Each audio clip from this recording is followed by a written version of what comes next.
optics, the refraction of light, part 3. In this particular topic, the next topic is your lateral displacement and the refraction through the glass slab. Here the glass slab is there, here it is laser light. Okay, from this we are going to show one small demo. Now the demo of the lateral displacement. Just see incident ray and this is the refracted ray or the refracted beam is in fact, and here it is the emergent one. So the perpendicular distance between the emergent ray and the direction of the incident ray is known as the lateral displacement. This is a perpendicular distance. Okay. That perpendicular distance is known as the lateral displacement. And this is a very good example, very good demo of the refraction through the glass slab. Lateral displacement, now the mathematical portion is there. Incident ray, this is a glass slab. Here the air, glass. Here this is a refracted ray, this is the emergent ray, and this indicates the direction of the incident ray. So lateral displacement means the perpendicular distance between the emergent ray and the direction of the incident ray, that D. So lateral displacement is represented by D here. Now our purpose is to find this the expression of small d. This is a thickness, first of all thickness of this glass slab we have taken T. I is the angle of incidence and here R1 is the angle of refraction. First normal, second normal. Now our purpose is to find this D, the value of D. So in right angle triangle QRO, this R1 is there, so definitely this will be the I minus R1. Vertically opposite angle is, both are equal, this and this, so ultimately this will be I minus R1. So QRO in this right angle triangle, our purpose is to find the value of D. So if we are going to take the sine of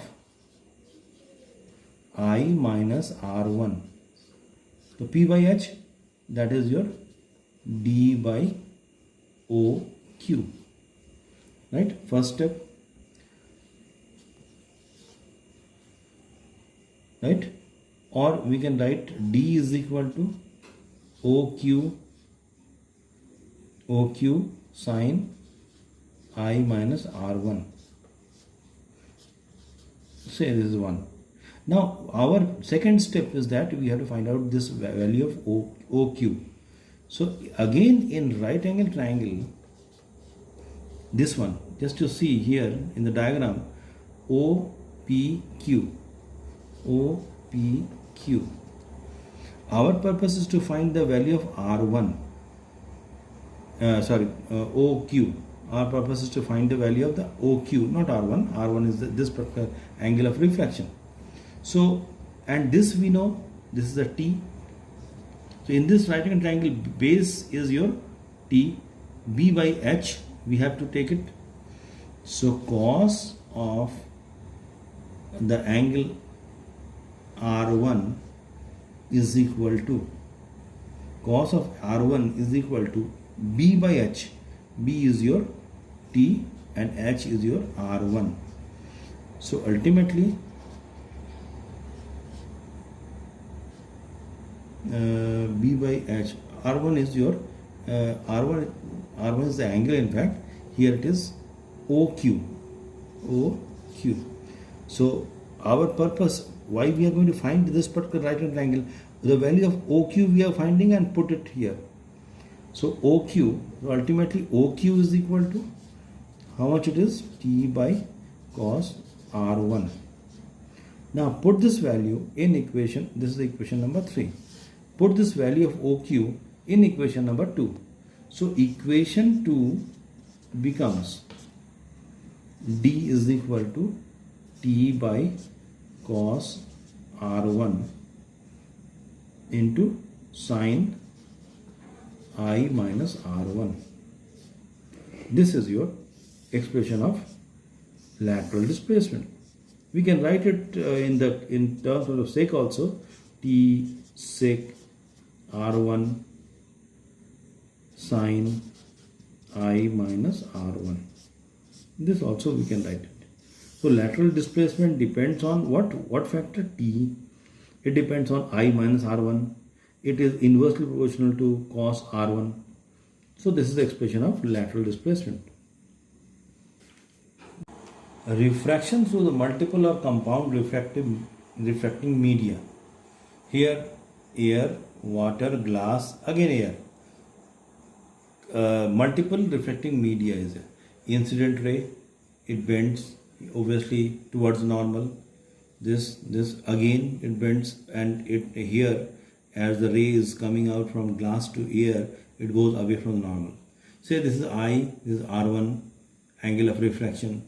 This will also be R1 alternate opposite angle, and then this is your say R2. This is also R2. This is E. Now for this we are going to apply Snell's law. Snell's law. For Snell's law for the interface air to water.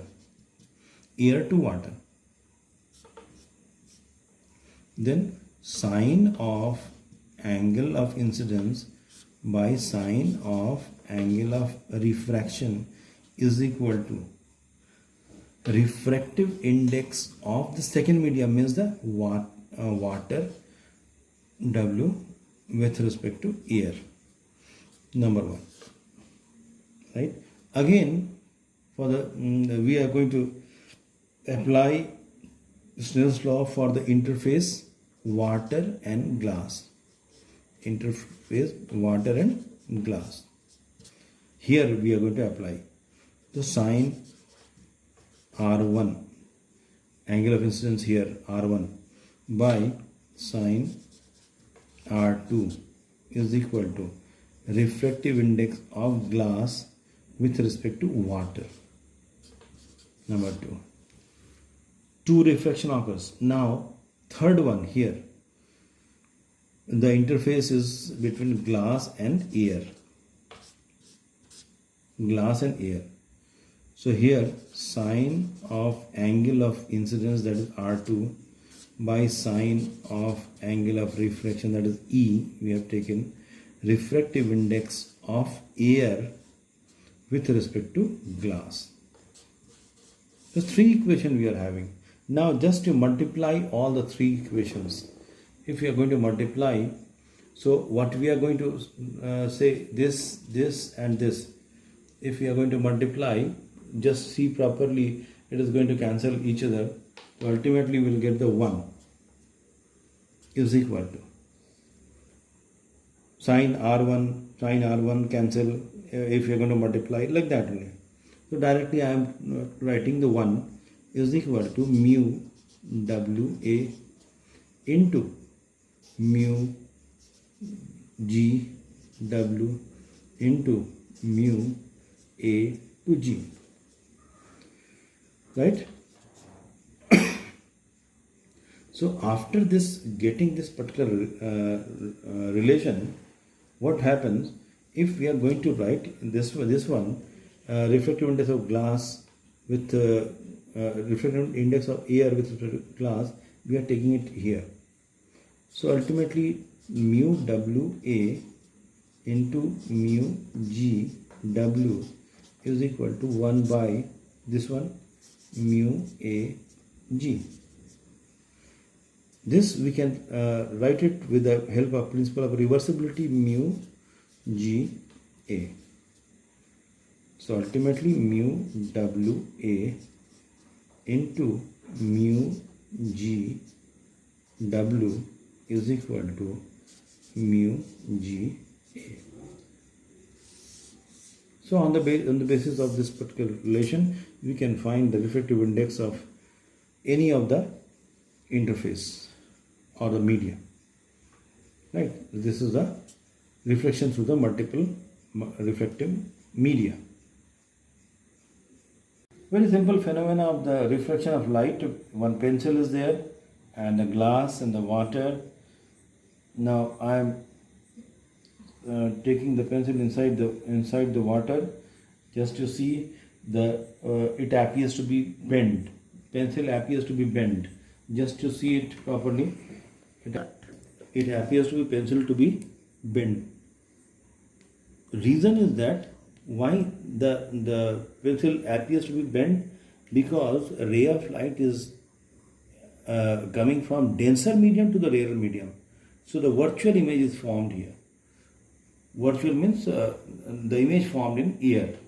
So the ray of light is coming from denser to the rarer medium, and it goes away from the normal. So it appears to be bent. That is also the refraction of light. Now relative refractive index we have discussed earlier, and now the normal shift. Just to see the diagram, one object is inside the water, that is a denser medium, it goes like that, and the ray of light goes away from the normal, and the virtual image is going to form. This particular up to here, that is the apparent depth. And what is the real depth? This full is your up to here, that is the real depth.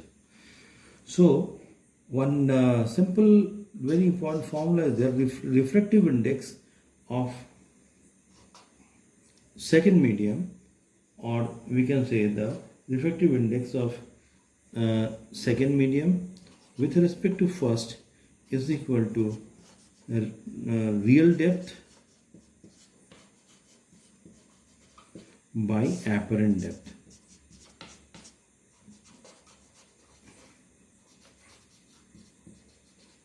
Real depth by apparent. Here 2 stand for the second medium, 1 stand for the first medium. So that we know. Now what is the meaning of the normal shift? That is the main focus. So normal shift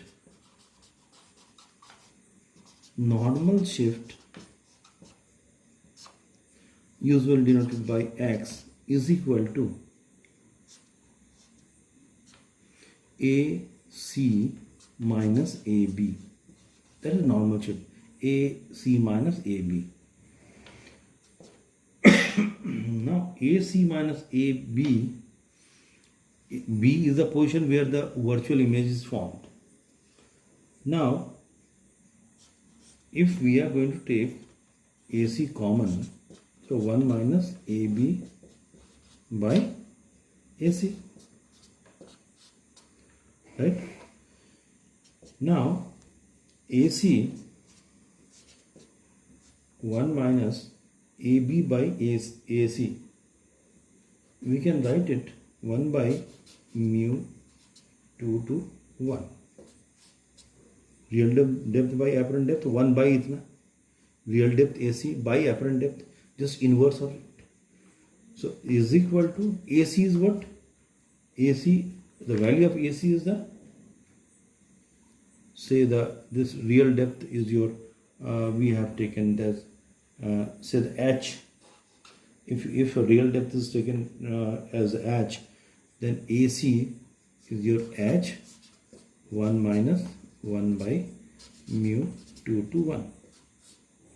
That is your X. That is your normal shift. Now X is equal to, X is the normal shift, that is equal to H. H is what? You know, AC, the height of the level of water. Okay, and 1 minus 1 by mu 2 to 1. That is another important formula.